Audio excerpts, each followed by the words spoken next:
Hello friends, मैं सुनील और आप देख रहे हैं फिजिकल एजुकेशन स्काई स्टडी। आज देखेंगे महत्वपूर्ण प्रश्न उत्तर। चैनल पर नए हैं तो सब्सक्राइब करके बेल आइकन को दबा दें ताकि मेरी अगली वीडियो आप तक पहले पहुंचे। और प्लीज लाइक करके मुझे मोटिवेट करना ना भूलें और शेयर भी करिए अपने स्टूडेंट्स को। चलिए, कुश्ती के सेकंड पार्ट में आप लोग का स्वागत है। क्वेश्चन है, फीना कैलेंडर के अंतर्गत आने वाले सभी अंतरराष्ट्रीय प्रतियोगिताओं के भार तथा प्रबंधन के लिए कौन सा सॉफ्टवेयर प्रयोग किया जाता है? आंसर है ग हेरा चेस होगा। कुश्ती के एक बाउट के लिए कितने अधिकारी नियुक्त किए जाते हैं? तो ये किए जाते हैं आपका 3। नोट, कुश्ती की एक बाउट के लिए 3 अधिकारी का होना आवश्यक है, जिसमें एक मैट चेयरमैन, एक रेफरी और एक जज होता है। जब प्रतिद्वंदी खिलाड़ी के दोनों कंधे मैट छू जाते हैं या लग जाते हैं तो रेफरी क्या बोलता है? टच। इसे फॉल भी बोला जाता है। एक बाउट के पश्चात खिलाड़ी को अगली बाउट लड़ने के लिए कितने मिनट का आराम दिया जाता है? तो यहाँ पर आंसर है घ 15 मिनट का आराम दिया जाता है। एक राउंड कितनी अवधि का होता है?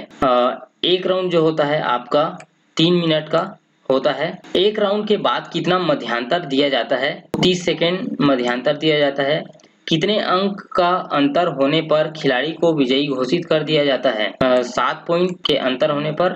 रेफरी के टच का उच्चारण करने के पश्चात विजयी खिलाड़ी को कितने अंक दिए जाते हैं?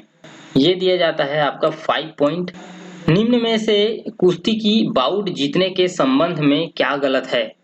और आंसर है घ बराबरी पर टॉस जीतने वाला विजयी होता है। ग्रीको रोमन कुश्ती में दूसरे राउंड के 3 मिनट की समाप्ति पर अंक 0-0 हो तो विजयी किसे घोषित किया जाता है? इसमें कुश्ती के आखिरी राउंड में जो सबसे सक्रिय रहा हो। एक बाउट के पश्चात खिलाड़ी को अगली बाउट लड़ने के लिए कितने मिनट का आराम दिया जाता है? तो 15 मिनट का दिया जाता है। कुश्ती के बाउट के लिए खिलाड़ी के लिए पुकार कितने बार व कितने सेकंड के पश्चात की जाती है? तो ये किया जाता है आपका 3 कॉल 30 सेकेंड के पश्चात। बाउट दोनों खिलाड़ियों के हाथ मिलाते हुए कौन शुरू करता है? रेफरी जो है शुरू करता है। कुश्ती के खेल के अंत में लॉटरी के रूप में बैग में 2 गेंदों का प्रयोग कब किया जाता है? तो ये किया जाता है बाउट बराबर होने पर।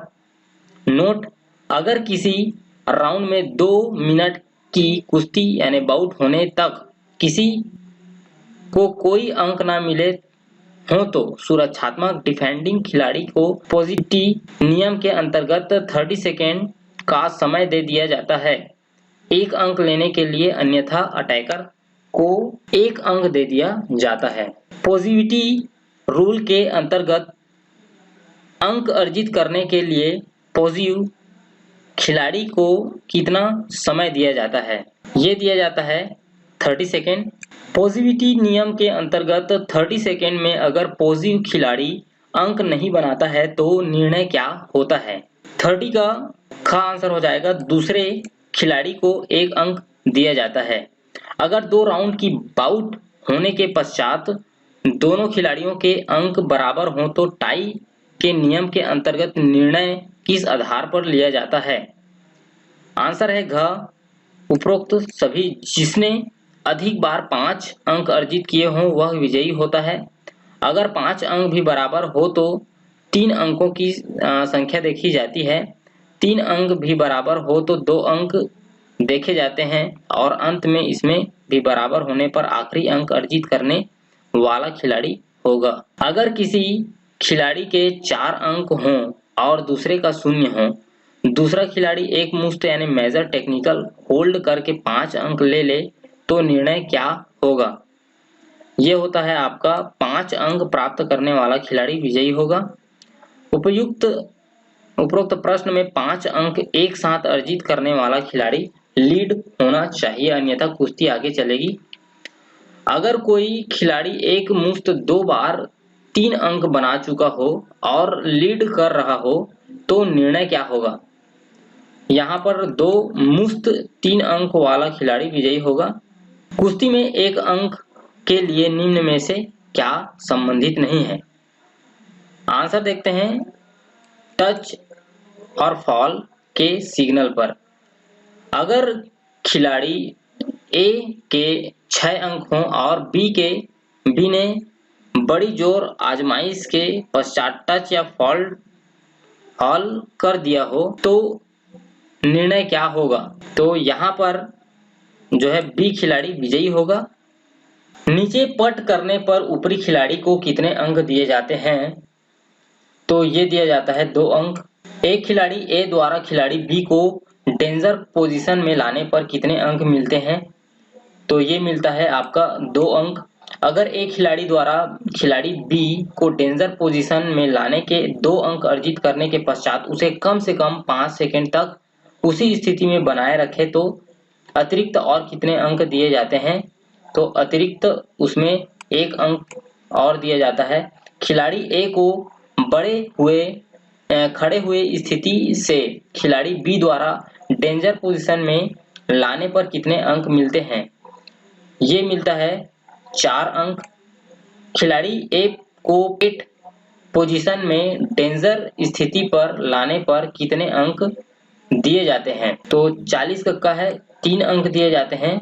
फीला रेसलिंग वर्ल्ड चैंपियनशिप में कितने भार वर्ग होते हैं? ये होता है आपका 8। विश्व चैंपियनशिप में स्वर्ण पदक जीतने वाला प्रथम भारतीय खिलाड़ी कौन है? तो का है सुशील कुमार। विश्व चैंपियनशिप में पदक जीतने वाला प्रथम भारतीय कौन है?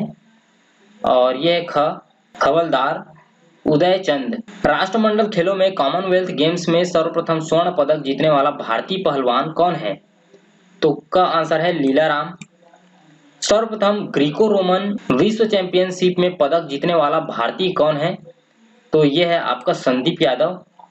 निम्न में से किसने फ्री स्टाइल विश्व चैंपियनशिप में महिला वर्ग में पदक जीता? तो यह है आपका उपरोक्त सभी, यानी गीता फोगाट, बबीता, अलका तोमर। कुश्ती में ओलंपिक हेतु क्वालिफाई करने वाली प्रथम महिला फ्री स्टाइल खिलाड़ी कौन है? और यह है आपका लास्ट क्वेश्चन, आंसर है गीता फोगाट। तो चलिए दोस्तों, वीडियो कैसा लगा जरूर कमेंट करें, प्लीज लाइक करना ना भूलें। Thank you. जय हिंद, जय भारत।